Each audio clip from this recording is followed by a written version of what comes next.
Hey friends, I'm here at Rocket Coffee in Austin, Texas area. I just saw this on Facebook and I showed up a little bit late, but there's a bike meetup here. Let's go check it out and see who's here. Okay friends, we're here with my new buddy Andrew. How's it going, Andrew? Nice to meet you. Nice to meet you, Jeff. So I just pulled in. We're at a kind of local bike meetup here on a Sunday, and I saw your vehicle and said, wow, that's interesting. Let's go check that out. So what do you got? We got a 21 Morgan three-wheeler. It's the final edition of the air-cooled Morgan three-wheeler, S&S powered, S&S X-Wedge V-twin, and just an absolute thrill to drive this car. So let's take a closer look at it. If you can take us on a little tour of the vehicle and show us the engine and compartments and all the different stuff. Yeah. Well, the star of the show is the S&S X-Wedge right up front. It's what everybody sees. You can see this gleaming piece of chrome from anywhere on the road. And it's what makes this car sound great, and really the whole reason behind this last generation of the car. They were moving to European EU5 emission standards. S&S didn't want to make the motor EU5 compliant, and so they had 33 motors left, and here's the P101, that last edition of the Morgan three-wheeler. Very cool. We were just chatting, so I can see from here, I can see you got disc brakes in the front. Yep. And drum in the back, I think you said? Drum in the back on the single wheel. Yeah. Fun amalgamation of parts on this car. We've got, the motor up front, a roller coupling right behind that, transitioning to a Mazda Miata 5-speed transmission. And then just right back by our hip, it transitions from a drive shaft to a bevel box, and that bevel box converts to a belt drive for the rear wheel. Oh, okay. Let's take a look at this side of it here. Yeah. And then tell us a little bit about this here. So this being a limited edition, they did a couple of different graphics package on this car. I chose the Aviator package, which gave us the bombs here, and they number of the 33 of these cars that were made. Mine's the 21st worldwide. There's only 9 of these in the States. Mm-hmm. So very few of these P101s here stateside. And then you said there's some dealers? Yeah, there's a couple of dealers in the States that import Morgan, one out in Southern California, I think one up in the Seattle area, Chicago, New York. I bought mine from the dealer in Atlanta. Oh, okay.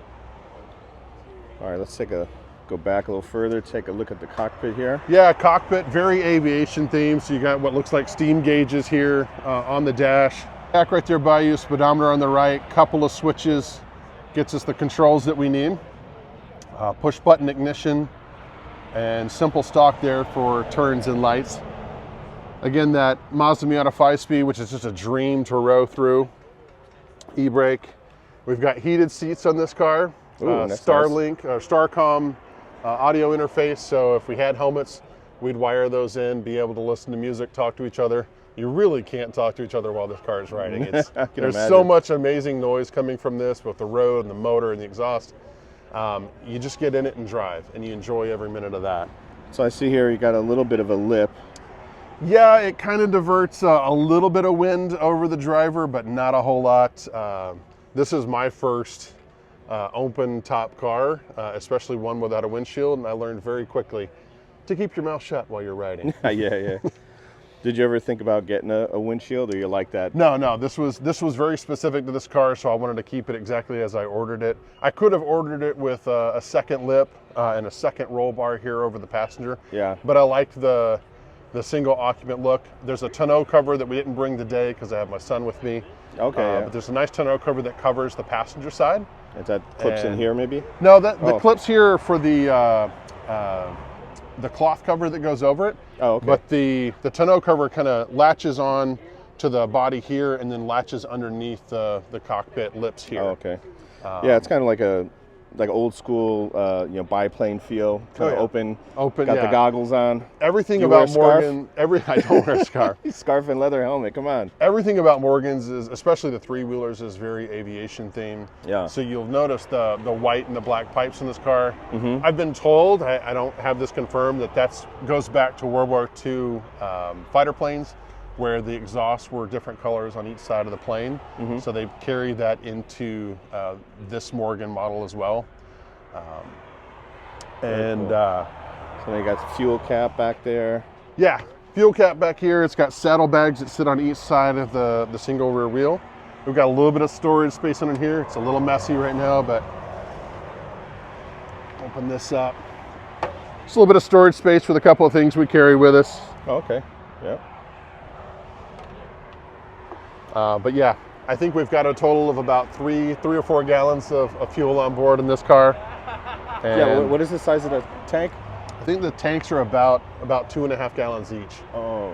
Each. So you got about 5 gallons. About total? 5, yeah. And what is the mileage on this? About 30, 40? Something? I really don't even calculate it. There's so much about this car that I enjoy focusing on more than the mileage. Yeah. That I don't even know that I've ever calculated that before. That's cool. Let's take a look back here. And we talked before. You took this out into the kind of hill country twisties before. Oh yeah, we take it out there. We might actually go out to Lime Creek today and check out that ride. So let's take a look at the back on this very aerodynamic missile shape. My wife likes to say that it looks a lot like a coffin, so that if I die in it, she's just going to leave me there. Just put the top on it. Just put the top on it and bury me. Oh no. And then do they have certain colors to choose from, or is it all kind The of custom? P101 either came in this metallic black or pearl black, or a flat kind of grayish white. I had the option when I purchased this car. The 2 allocations that the dealer had, I was given the option of this color or the other. I chose the black. When I saw them side by side when they both arrived in Atlanta, I was very glad that I chose the black.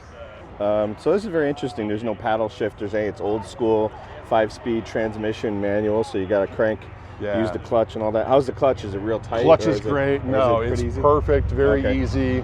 I mean, it's a Mazda Miata, old school Mazda Miata setup, so very easy to row, super smooth clutch, very light. I was just envisioning, because of the way it's positioned from the bottom, you got it's inverted from a normal. Yeah. That it just brings back memories of me, 14 years old, learning how to drive a Volkswagen Beetlebug. And I learned on a Volkswagen Beetle as well. So hard to drive. That thing, I had to put all my might in to get that clutch down. Yeah.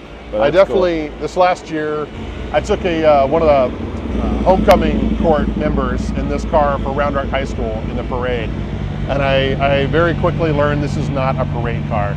Air-cooled and manual's not the way to go for a parade. No. But it's a ton of fun to drive. Everywhere we go, we get smiles. The salesman, when I first bought this car, he goes, everywhere you go, make sure you plan in a couple of extra minutes, because you're going to get stopped at lights, you're going to get stopped at the gas station, you're going to get stopped everywhere, and people are going to want to talk about this car. By YouTubers like me. Yeah. Oh, no. But that's the great thing about the car, is it brings so many people joy. I tell everybody, if I had $1 for every smile this car has gotten, I'd be a very wealthy man. Yeah. And how you said before you got this up a little bit over 100 miles an hour. Yeah. What's that like? On a closed course track, by the way. I want to mention that. Yes, definitely.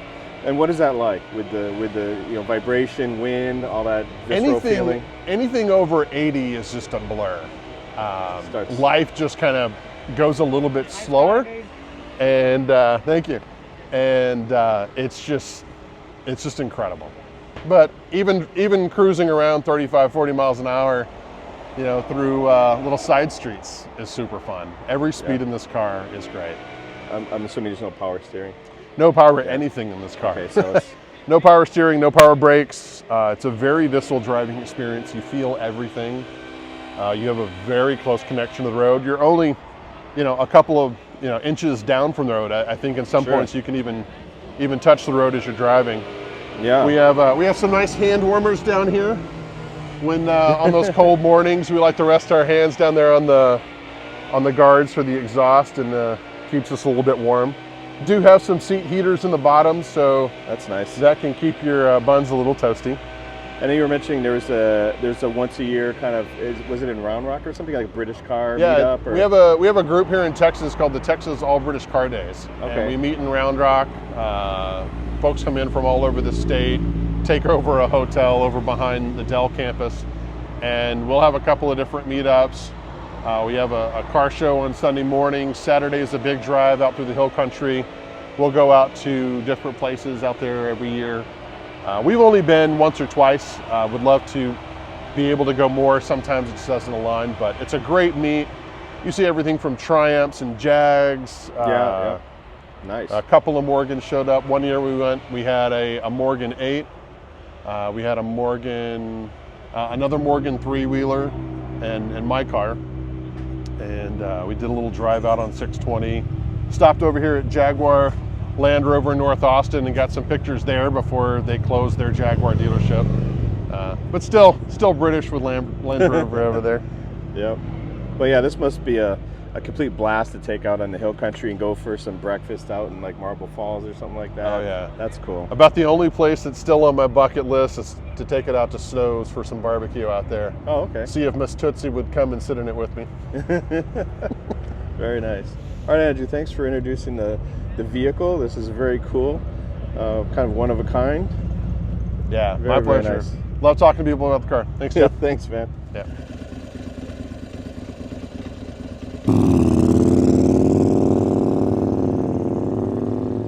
All right, we're here with my new buddy Chris. What's up, man? How's it going? Good to see you. Likewise. So you got a cool Kawasaki here. What do you got? It's a 2025 ZX10R.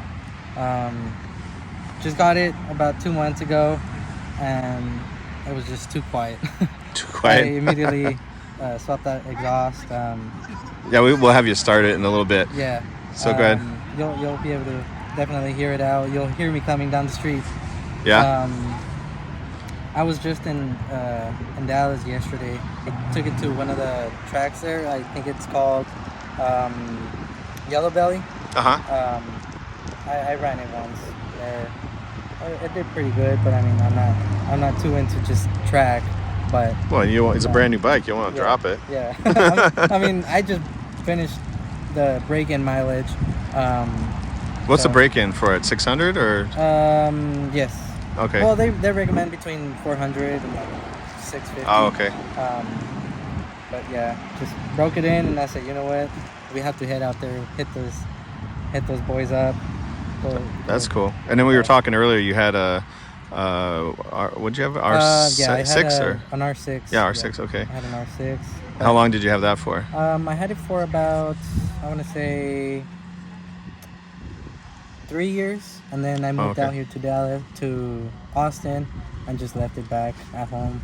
Just pretty much passed it down to a cousin. Okay. I came back up here, and I'm like, you know what? That's I need something. I need something now. Lucky cousin. Yeah. That's cool. And so you upgraded to this. That's a pretty good 3 years on that bike, and then transitioning over to this leader bike. Yeah, definitely. What was the first thing you noticed right off the bat?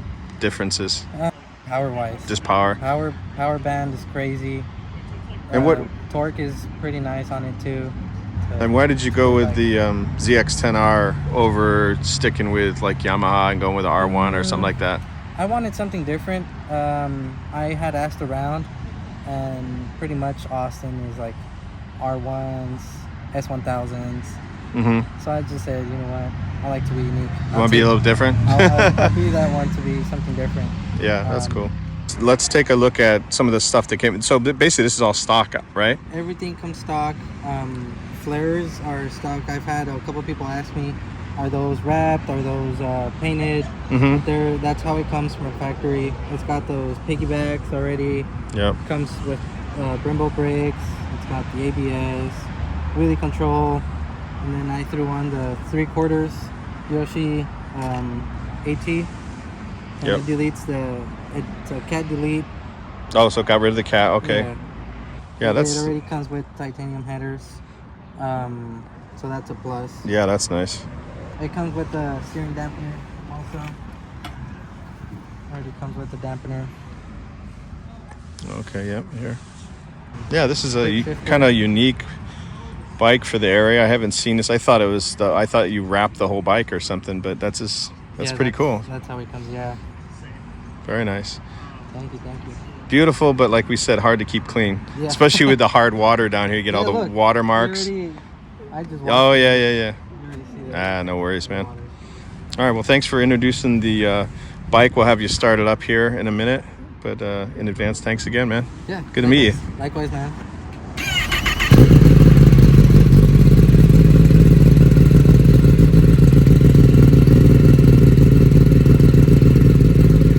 All right, friends, we're here with another new buddy here, Carlos. Carlos, how's it going, man? Here, we can do fist bump or Yes, okay, there we sir. go. How are you? How's it going? It's going well. Thank so you. we just took some pictures of you in the car in the tunnel there with your bike. So let's go check out your bike. It's pretty Sounds cool. good. What do you got?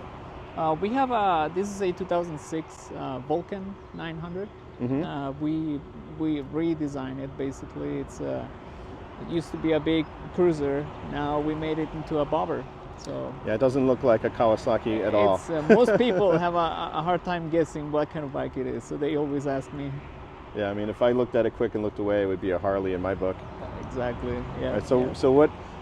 Since it's so reconstructed, start off with some of the big things you did to it to change it. Absolutely. I think one of the main features is the Springer fork. It gives it a complete vintage look, along with the tires. Those are the old style, old school type of tires, vintage look as well. Out of the original bike, we kept only the engine and the frame and the powertrain. Everything else has been redesigned and modified and fitted to it. Wow. Let's go take a look at it. Absolutely. So here's so we'll start off with the Springer front end the there. Springer fork right here. We switched obviously the tires. These are the Firestone Deluxe Champion for the vintage look. We went with the same size of tires, front and back, and again, it keeps it all together. We went with a Moto Gadget speedometer, and we designed the coolant tank right here. Yep. We added another, since the tank is so small, it has a low fuel capacity. We went with an extra fuel bottle, so okay. So that's that's not for when you're thirsty. No, it's for when the bike's thirsty. Correct. So how many? What is it in the tank? You got like 2.5 gallons? That's a 2-gallon tank. A 2-gallon. It's okay. a 2-gallon tank. Yep. Yeah. All right. So yeah, it's manual it's a nice, reserve. That's nice. Yes, it is. And so the pegs, you got the pegs. These are Italian-made pegs that we found online, and we thought would go well with the style, and it's designed with a low stance, so it'll stretch out your legs, your arms. Yeah, it's got the forward controls. So we were talking before, funny, with the flying squirrel position. So you're really have to bent. stretch your legs and your and your arms up forward. So yeah. And how about the instrumentation for the speedometer, stuff like that? Yeah, the speedo is a Moto Gadget, and we calibrated it and put it into this nice little cup holder there, and everything kind of matches together with the front headlight. The turn signals also match the design of the speedo and the front lamp. Turn signals. And then we were talking before, you exposed the belt drive, so you can see it now. Yeah, usually it's covered. It has a cover on it, so we try to strip down as much as we can to show off the different components of the motorcycle. Yeah. Yeah. Very cool. Yeah. On the other side, we have a little leather bag for whenever you want to carry your wallet or anything that you want to carry with you. So, sure. Yeah. How does it ride? It rides pretty well. It's got a low stance, so you have to be aware of any road hazards or whatnot to hold on tight, because it's going to definitely feel it. And being a V-twin, it's probably a little bit more on the torque side, a little bit than the high end, right? Yes, yeah. absolutely, yes. It tends to be a little torquey, so. Yeah. Very nice. And the rear mirrors. Yeah, it's got a real nice silhouette from any angle, really. It's pretty cool. Everything kind of ties together. I kind of put a little bit of thought into the full design for it to go, so it'll make sense, goes together. We went with the double barrel type of style of exhaust pipes. Yep. Shotgun style. Yep. So you're not riding any passengers on this one. Absolutely not. That's fun. Yeah. All right, Carlos. Well, thanks for introducing the bike. Absolutely. That was very cool. Thank you. Big fan of your page. Oh, thank you so much for checking that out. Appreciate it, man. You All right, friends. Here's another buddy, Lou. Lou, how's it going, man? Good to see you. So you've got a couple bikes with you today that you've built and customized yourself. So let's look at the first one. What is this one you got here? This is a 1975 Yamaha XS650. It's a parallel twin. So it is actually 50 years old this year.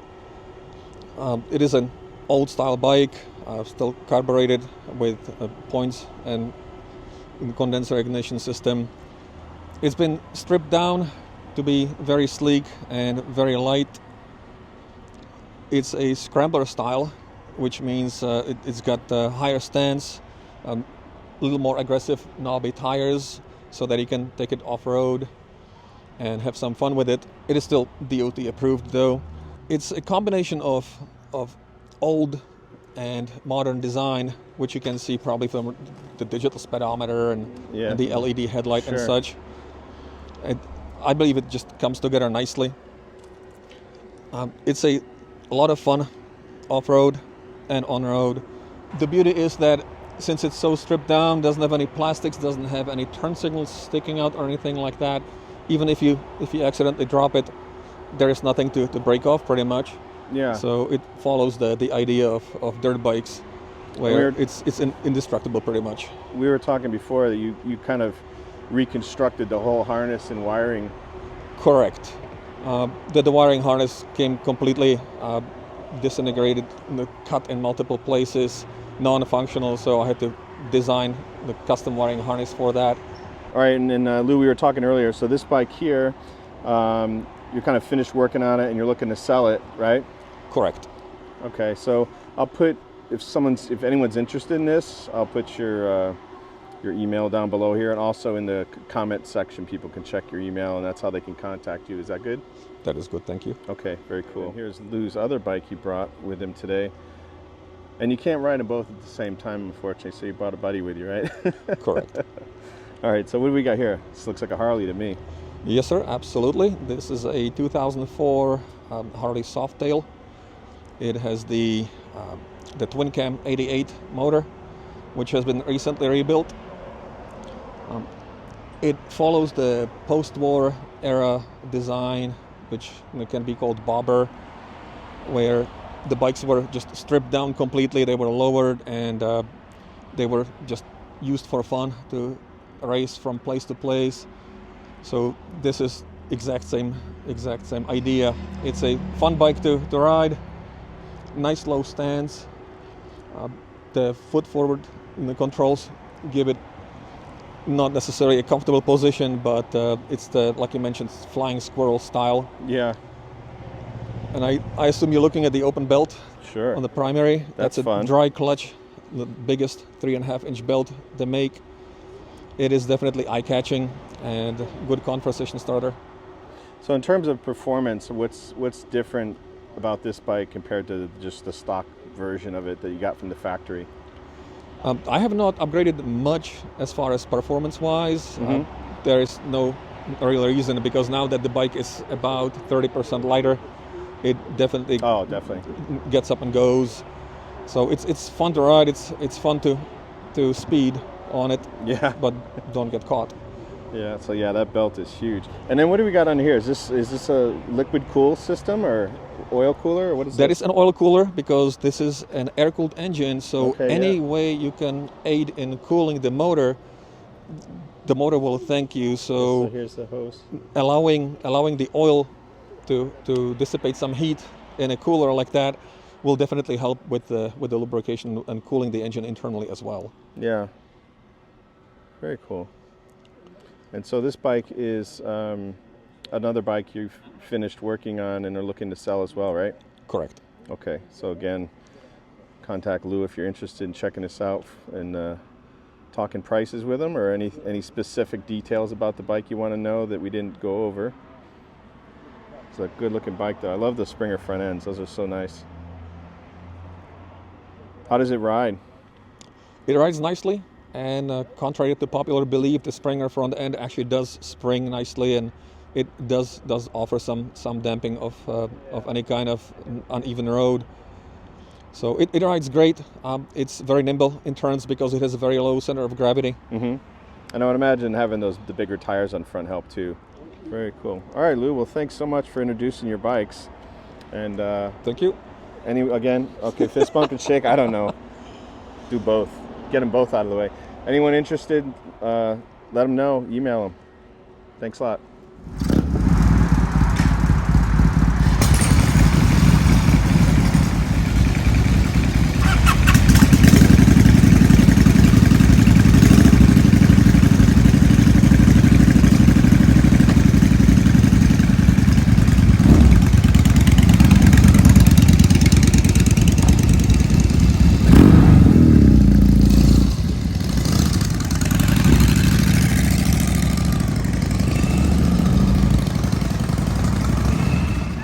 All right, guys, everyone pretty much took off. Just a couple stragglers back there and me over here.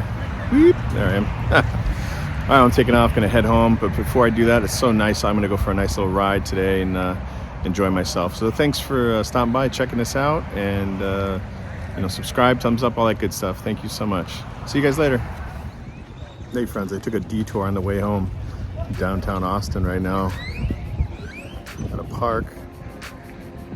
It is beautiful out here. It's like just under 80 degrees. Clear skies.